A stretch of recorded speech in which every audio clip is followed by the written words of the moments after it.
भारत में digital marketing सेवाओं का परिचय। भारत में डिजिटल मार्केटिंग का क्षेत्र पिछले दशक में तेजी से विकसित हुआ है और आज ये वैश्विक डिजिटल अर्थव्यवस्था का एक महत्वपूर्ण हिस्सा बन चुका है। एक डिजिटल मार्केटिंग रणनीतिकार और एसईओ कंसल्टेंट के रूप में मैंने इस उद्योग के विकास को करीब से देखा है। भारत में डिजिटल मार्केटिंग सेवाओं की बढ़ती मांग का मुख्य कारण इंटरनेट उपयोगकर्ताओं की बढ़ती संख्या, ई-कॉमर्स का विस्तार और व्यवसायों की मजबूत ऑनलाइन उपस्थिति बनाने की आवश्यकता है। भारत में 500 मिलियन से अधिक इंटरनेट उपयोगकर्ता हैं, जिसे एक विशाल बाजार बनाता है।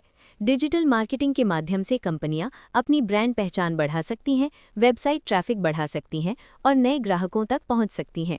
डिजिटल मार्केटिंग के मुख्य लाभ: ब्रांड अवेयरनेस बढ़ाना, वेबसाइट ट्रैफिक में वृद्धि, बेहतर ग्राहक जुड़ाव, उच्च कन्वर्जन रेट, डेटा के आधार पर निर्णय लेना।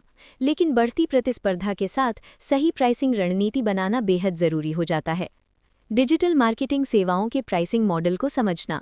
भारत में डिजिटल मार्केटिंग एजेंसियां विभिन्न प्राइसिंग मॉडल का उपयोग करती हैं। 1. प्रोजेक्ट बेस्ड प्राइसिंग, एक निश्चित प्रोजेक्ट के लिए fixed fees. 2. Retainer based pricing, मासिक या नियमित सेवाओं के लिए भुगतान। 3. आवरली प्राइसिंग, घंटे के हिसाब से शुल्क। 4. परफॉर्मेंस बेस्ड प्राइसिंग, रिजल्ट के आधार पर फीस, जैसे लीड्स या ट्रैफिक। हर मॉडल के अपने फायदे और नुकसान होते हैं और सही चुनाव व्यवसाय के लक्ष्य पर निर्भर करता है। डिजिटल मार्केटिंग प्राइसिंग को प्रभावित करने वाले फैक्टर। प्राइसिंग रणनीति कई कारकों पर निर्भर करती है।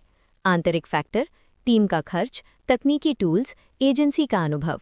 बाहरी फैक्टर, बाजार में प्रतिस्पर्धा, आर्थिक स्थिति, कस्टमर फैक्टर, क्लाइंट का बजट, इंडस्ट्री, प्रोजेक्ट की ज़रूरत। उदाहरण के लिए एसईओ सेवाएं अधिक तकनीकी होती हैं, इसलिए उनकी कीमत ज़्यादा होती है, जबकि सोशल मीडिया मैनेजमेंट अपेक्षाकृत कम कीमत पर हो सकता है।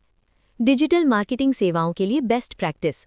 सही प्राइसिंग रणनीति बनाने के लिए इन बातों का ध्यान रखें। वैल्यू बेस्ड प्राइसिंग अपनाएं, सेवा की वैल्यू के अनुसार कीमत तय करें। पैकेज बनाएं, SEO plus social media plus content. Client budget को समझें, कंपटीशन का विश्लेषण करें, कॉस्ट स्ट्रक्चर को ध्यान में रखें। प्राइसिंग रणनीति को लागू करना और ऑप्टिमाइज करना। कुछ प्रमुख प्राइसिंग रणनीतियाँ: 1. कॉस्ट प्लस प्राइसिंग, खर्च प्लस मुनाफा जोड़कर कीमत तय करना। 2. कंपेटिटिव प्राइसिंग, प्रतिद्वंद्वियों के अनुसार कीमत रखना।